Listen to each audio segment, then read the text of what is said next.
She took credit for my work. So I set a trap in front of the CEO, so I have to get this off my chest because nobody at work knows the real story. But trust me, this was wild. I worked with this one coworker, let's call her Mindy, who literally stole my work every chance she got. Like, I'd bust my ass on something, send it to the team, and next thing I know, she'd show up in the meeting with it, talking like she had invented the whole thing. I'm not even exaggerating. She literally took credit for my projects. I don't know how she thought she'd get away with it, but she did it so many times that everyone started believing it was her brilliance powering all our success. And for a while, it basically worked. She got praised, got pats on the back, floated around acting like she was the star employee, while I'm in the corner like, yeah, that was my work. It pissed me off so bad, but I kept my cool for a bit.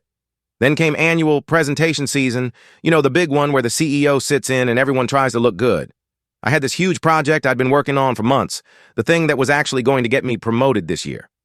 I knew I couldn't let Mindy steal that one too, so I did something a little extra. I spent the night before the presentation putting together a huge, over-the-top PowerPoint that looked insane. Lots of charts, buzzwords, bizarre graphs no one could actually understand. Slides that basically said, AI-integrated synergistic solutions for vertical transitions. Complete nonsense, but presented with confidence. I even threw in some fake stats that sounded impressive if you didn't check them too closely. Next day, Mindy, being Mindy, tried to steal that too. She sees the deck, thinks it's this brilliant new masterpiece I'm about to drop, and swoops in, thinking she's going to take the credit again. She walks up in front of our CEO and starts delivering the whole thing like she wrote every single word of it. Then it happened. Halfway through her grand speech, she got questioned by the CEO about something super specific in one of the bogus charts, and she completely froze.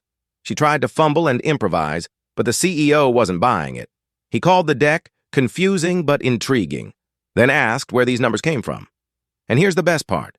I calmly raised my hand and explained the whole thing. Not just the real project, but also why those fake charts were just conceptual fluff. I broke down the actual work, the real data, the real impact, and straight up exposed how much of the presentation was shallow and how little Mindy actually understood. The room went silent. Then the CEO said, "Well, that's interesting, but this part, this actual work he's talking about, is what we care about." And boom, promotion. The one Mindy was planning to steal, right in front of her face. And the best part? She still tries to act like she almost got the promotion. Yeah, almost.